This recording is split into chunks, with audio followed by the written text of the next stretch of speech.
বিসমিল্লাহির রহমানির রহিম। পঞ্চম শ্রেণীর শিক্ষার্থীবৃন্দু, আসসালামু আলাইকুম। আজকের ভিডিওতে আমি তোমাদেরকে নবম অধ্যায়ের অর্থাৎ শতকরা অধ্যায়ের একটি খুবই ইম্পর্টেন্ট একটা অঙ্ক শিখাবো। চলো অঙ্কটি শুরু করি। লিঙ্কন কোনো ব্যাংক থেকে বার্ষিক 6% মুনাফায় কিছু টাকা ঋণ নিয়ে 1 বছর পর 1272 টাকা দিল। এটাকে বলা উদ্দীপক। লিঙ্কন কোনো ব্যাংক থেকে বার্ষিক 6% মুনাফায় কিছু টাকা ঋণ নিয়ে 1 বছর পর 1272 টাকা দিল। এটাকে বলা উদ্দীপক। উদ্দীপকের মধ্যে তোমার দুইটা ক্লু দেওয়া আছে, তথ্য দেওয়া আছে। একটা হলো বার্ষিক 6% মুনাফায়, উদ্দীপকের প্রথম অংশে দেওয়া আছে বার্ষিক 6% মুনাফায়। এটা একটা হচ্ছে তোমার একটা ক্লু বা তথ্য। আর একটা তথ্য হলো যে 1 বছর পর 1272 টাকা দিল। এই দুইটা তথ্যের মাধ্যমে আমাদের অঙ্কের সমাধান করতে হবে। আসল কত ছিল, আসল নির্ণয় করতে হবে। প্রথম ক্লু বা প্রথম তথ্য হলো বার্ষিক 6% মুনাফা। দ্যাট মিনস বার্ষিক 6% মুনাফা কি? বার্ষিক 6% মুনাফা হলো আসল 100 টাকার। আসল 100 টাকার 1 বছরের মুনাফাকে বলা হয় বার্ষিক 6% মুনাফা, অর্থাৎ মুনাফার হার বলে। আসল 100 টাকার 1 বছরের মুনাফাকে বলা হয় মুনাফার হার বা বার্ষিক মুনাফা। কিছু টাকা ঋণ নিয়ে ব্যাংক থেকে যে টাকা লোন নেওয়া হয় সেই টাকাকে বলা আসল। কিছু টাকা ঋণ নিলে এই টাকার নাম হলো আসল। অর্থাৎ কত টাকা আসল নিল তা আমাদের বের করতে হবে। কিছু টাকা ঋণ নিয়ে 1 বছর পর 1272 টাকা দিল। 1272 টাকা দিল মানে পরিশোধ করলো 1 বছর পর। কিছু টাকা লোন নিয়ে 1 বছর পর 1272 টাকা দিল। 1272 টাকার মধ্যে তার আসল আছে, অর্থাৎ ঋণের টাকা আছে। আর ঋণের টাকা ছাড়া, ঋণের টাকা ব্যতীত আরও কিছু টাকা অতিরিক্ত আছে। এই যে কিছু টাকা অতিরিক্ত 1272 টাকার মধ্যে তার ঋণের টাকা আছে, মানে তার আসল টাকা আছে। ঋণের টাকা দিয়েছে প্লাস ঋণের টাকা ছাড়াও আরও কিছু টাকা অতিরিক্ত দিয়েছে। এই অতিরিক্ত টাকাকে বলা হয় মুনাফা। তাহলে 1272 টাকার মধ্যে দুইটা টাকা আছে। একটা হলো তার ঋণের টাকা আছে যোগ ওই ঋণের টাকা ছাড়াও আরও কিছু অতিরিক্ত টাকা আছে, অর্থাৎ মুনাফা আছে। তাহলে 1272 টাকা দিল মানে 1272 টাকা পরিশোধ করলো, ব্যাংকে পরিশোধ করলো 1272, অর্থাৎ আসল ও মুনাফা মিলে 1 বছর পর তিনি 1272 টাকা দিল। তাহলে 1272 টাকার নাম হলো মুনাফা আসল বা পরিশোধ। 1272 টাকাকে বলা হবে মুনাফা আসল, অর্থাৎ মুনাফা আর আসল মিলে একত্রে 1272 টাকা দিছে, অথবা পরিশোধ। 1272 টাকার 8 নাম হলো পরিশোধ। পরিশোধ মানে আসল আর মুনাফা একত্রে 1272 টাকা দিয়েছে। এখন অঙ্কটা আমরা সলিউশন করি শিক্ষার্থীবৃন্দ। বার্ষিক 6% মুনাফায়, অর্থাৎ আসল 100 টাকা হলে 6% মুনাফায় মুনাফা আসল হবে আসল যোগ মুনাফা। আসল হলো 100 টাকা আর মুনাফা হলো 6 টাকা। বার্ষিক 6% মুনাফা, এর অর্থ তোমরা জানো। আসল 100 টাকার 1 বছরের মুনাফা 6 টাকা।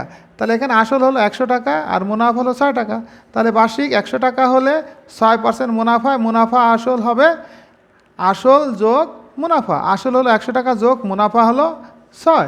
এই 6 হলো মুনাফা আর এই যে পার্সেন্টেজ হলো এটা হলো আসল। পার্সেন্টেজ হলো আসল মানে 100 টাকা। তাহলে আসল 100 টাকা হলে 6% মুনাফায় মুনাফা আসল হবে 100 যোগ 6, 106 টাকা। তাহলে আমরা লিখতে পারি বার্ষিক 6% মুনাফায় মুনাফা আসল হবে 106 টাকা। তাহলে মুনাফা আসল মানে মুনাফা যোগ আসল। মুনাফা হলো এখানে 6 টাকা, আসল হলো 100 টাকা। 100 আর 6 টাকার যোগফল হলো 106 টাকা।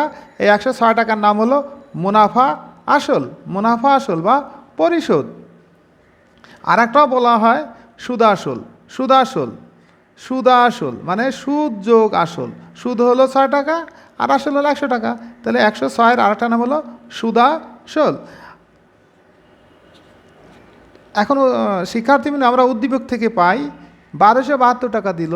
এই 1272 টাকার নাম হলো মুনাফা আসল, যেটা আগে ব্যাখ্যা করলাম।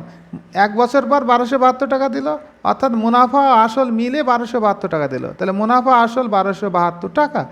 1272 টাকাকে আমরা বলবো মুনাফা আসল। এখন ঐকিক নিয়মে আমরা অঙ্কটা সমাধান করব শিক্ষার্থীবৃন্দ। এখানে আমাদের আসল বের করতে বলছে, তাহলে আমরা এই যে এখান থেকে লিখব যে মুনাফা আসল 106 টাকা হলে আসল হবে 100 টাকা। আমাদের আসল বের করতে বলছে, তাহলে এই যে ক্লু থেকে বার্ষিক 6% মুনাফার তথ্য থেকে আমরা অঙ্কের সমাধান করব। এখানে আমাদের আসল বের করতে বলছে, এই আসল 100 টাকা ডানে লিখব। তাহলে আমরা প্রথমে লিখব মুনাফা আসল 106 টাকা হলে আসল হলো 100 টাকা।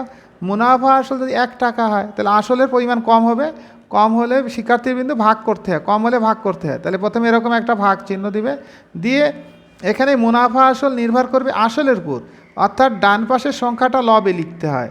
এই 100 আগে লিখব, মানে লবে, এটা লবে লিখব শিক্ষার্থীবৃন্দ, এটা লবে, লব। ভাগের বেলা ডান পাশের সংখ্যাটা সবসময় লবে হয়, অর্থাৎ ভাগ চিহ্নের উপরে, এটার নাম হলো ভাগ চিহ্ন।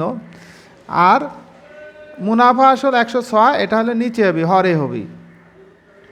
মুনাফা আসল যখন 1 টাকা হবে আসল কম হবে, অর্থাৎ এই মুনাফা আসলটা আসলের উপর নির্ভর করে। তাহলে এই জন্য মুনাফা আসল 106 দ্বারা আসল 100 টাকাকে ভাগ করতে হবে, তাহলে 100 ভাগ 106। এবার দেখো শিক্ষার্থীবৃন্দ, মুনাফা আসল কত? 1272 টাকা। আমরা উদ্দীপক থেকে পাই এই যে মুনাফা আসল 1272। তাহলে মুনাফা আসল 1272, অর্থাৎ 1272 টাকা পরিশোধ করলো। তাহলে কত টাকা আসল নিয়েছিলেন? তাহলে মুনাফা আসল 1272 টাকা হলে আসল হবে এই 100 গুণ, এটা লবে যাবে। যেহেতু এখানে মুনাফা আসল বৃদ্ধি পেল, তাহলে আসলও বৃদ্ধি পাবে। মুনাফা আসল বাড়লে আসলও বাড়বে, বাড়লে গুণ করতে হয়। তাহলে কাকে গুণ করবো? 1272 দিয়ে লবকে। লব আছে কত? 100, 100 গুণ 1272, আর নিচে ছিল 106। এখন শিক্ষার্থীবৃন্দ আমরা কাটাকাটি করব, এই 106 দিয়ে 1272কে ভাগ করব। 106 দিয়ে 1272কে ভাগ করো। দেখো এখানে শিক্ষার্থীবৃন্দ প্রথমে হলো একবার দিয়েছি, 106 বিয়োগ করো, 1 2 আর 2 নামলো, এরপর 2 বাদ দাও, তাহলে 12 হলো। তাহলে 106 দিয়ে 1272কে তুমি যদি ভাগ করো তাহলে ভাগফল পাবে হলো 12। এখন হলো কাটাকাটি, নিচে আর কোনো সংখ্যা নাই, তাহলে উপরে আছে 100 গুণ 12, 100 আর 12 গুণ করলে হবে 1200। তাহলে দেখো শিক্ষার্থীবৃন্দ আমরা 1200 টাকা পেয়ে গেলাম। এই 1200 টাকার নাম হলো আসল, তাহলে নির্ণয় আসল হলো 1200 টাকা। সুপ্রিয় শিক্ষার্থীবৃন্দ, এই অঙ্কের সমাধান আমরা অন্য একটা নিয়মে করতে পারি। দেখো যদি বুঝতে পারো তাহলে অঙ্কটা শিখবে।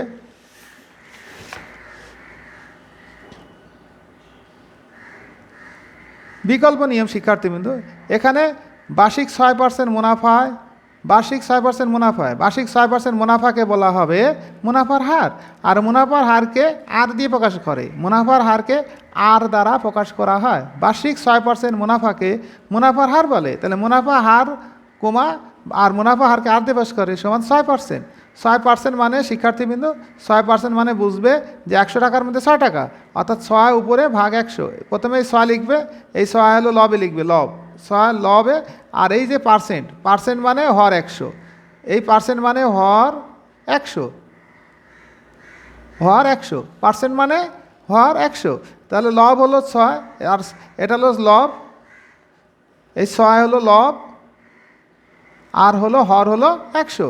তাহলে 6 ভাগ 100, 6% সমান আমরা লিখব ভগ্নাংশের মাধ্যমে। 6%কে ভগ্নাংশে লিখতে হলে প্রথমে 6 লিখতে হবে লবে, আর ভাগ এই পার্সেন্ট মানে হর 100। আর মুনাফা আসল সমান, সুপ্রিয় শিক্ষার্থীবৃন্দ প্রশ্নে দেওয়া আছে 1 বছর পর 1272 টাকা দিল। 1 বছর পর 1272 টাকা দিল, এর অর্থ হলো তিনি মুনাফা ও আসল একত্রে 1272 টাকা দিল। অর্থাৎ তিনি যত টাকা ঋণ নিয়েছেন সে টাকা প্লাস আরও অতিরিক্ত টাকা, এই 2 টাকা মিলে অর্থাৎ আসল আর মুনাফা একত্রে 1272 টাকা দিয়েছে।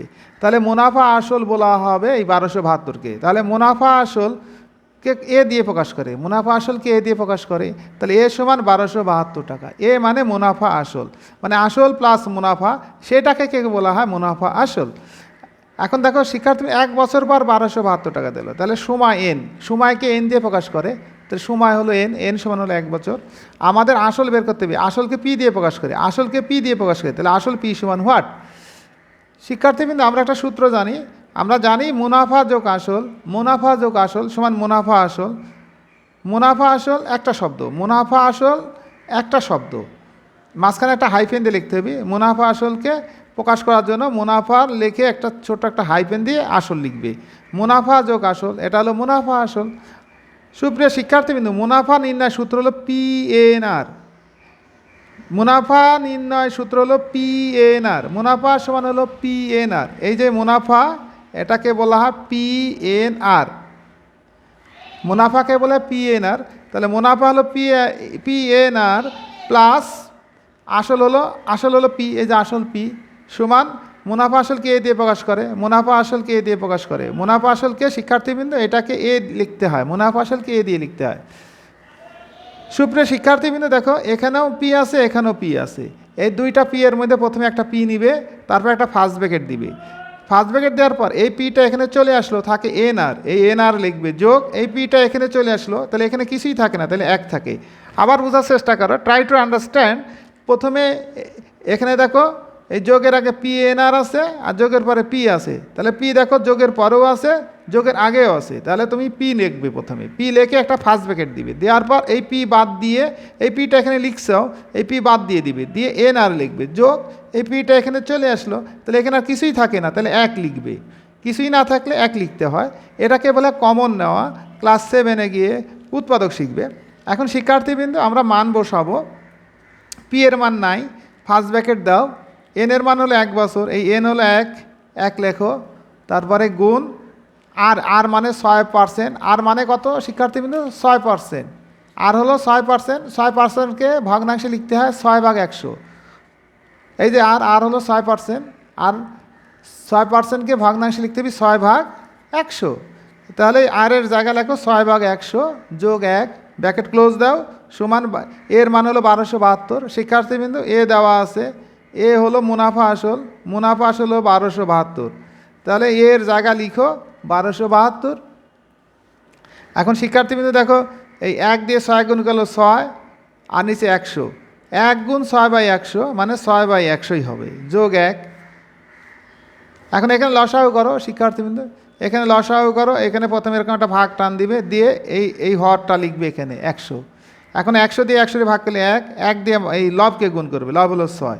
প্রথমে হর, এখানে এটা নিচে ছিল হর 1 আর 100 লসাগু 100, 100 দিয়ে 100 ভাগ করলে 1 দিয়ে 6 গুণ করলে 6, এই যোগ চিহ্ন যোগ, এই যোগ চিহ্ন যোগ, এখানে এই 1 এর নিচে হর আছে 1, এখন এই 1 দিয়ে 100 ভাগ করলে হয় 100, 100 দিয়ে লব 1কে গুণ করলে হয় 100, এই যে 100। আবার দেখো, 1 এর নিচে হর 1 মনে করবে, সকল পূর্ণ সংখ্যার হর 1 মনে করতে হয়। তাহলে এই 1 এর নিচে হর আছে 1, এই 1 দ্বারা 100 ভাগ করলে হয় 100, 100 দিয়ে লবে গুণ করতে হয়। সুপ্রিয় শিক্ষার্থীবৃন্দ, তোমরা জানো ভগ্নাংশে যোগ বিয়োগ করার নিয়মে বলা হচ্ছে হরগুলির লসাগু করতে হয়, আর লসাগুকে হর দিয়ে ভাগ করে যে ফল পাওয়া যাবে, যে ভাগফল পাওয়া যাবে, সেই ভাগফলকে লব দিয়ে গুণ করতে হয়। তাহলে এখানে হর ছিল 1, এই 1 দিয়ে 100 ভাগ করলে হবে 100, 100 দিয়ে লব 1-এ গুণ করলে হবে 100। সুপ্রিয় শিক্ষার্থীবৃন্দ, এখন যোগ করো, এই 6 আর 100 যোগ করো, তাহলে 106 ভাগ 100। আর দেখো শিক্ষার্থীবিন্দু, এই যে পি এর পরে দেখো কোনো চিহ্ন নাই, ফার্স্ট ব্র্যাকেট আছে, তাহলে ফার্স্ট ব্র্যাকেট উঠে গেলে গুণ চিহ্ন লিখতে হয়। শিক্ষার্থীবিন্দু, তোমরা সবসময় মনে রাখবে যে ফার্স্ট ব্র্যাকেটের কাজ হয়ে গেলে তার আগে যদি কোনো চিহ্ন না থাকে, ফার্স্ট ব্র্যাকেট এর কাজ যখন তুমি কমপ্লিট করবে তখন ফার্স্ট ব্র্যাকেটের জায়গায় একটা গুণ চিহ্ন লিখবে, তাহলে পি গুণ 106/100।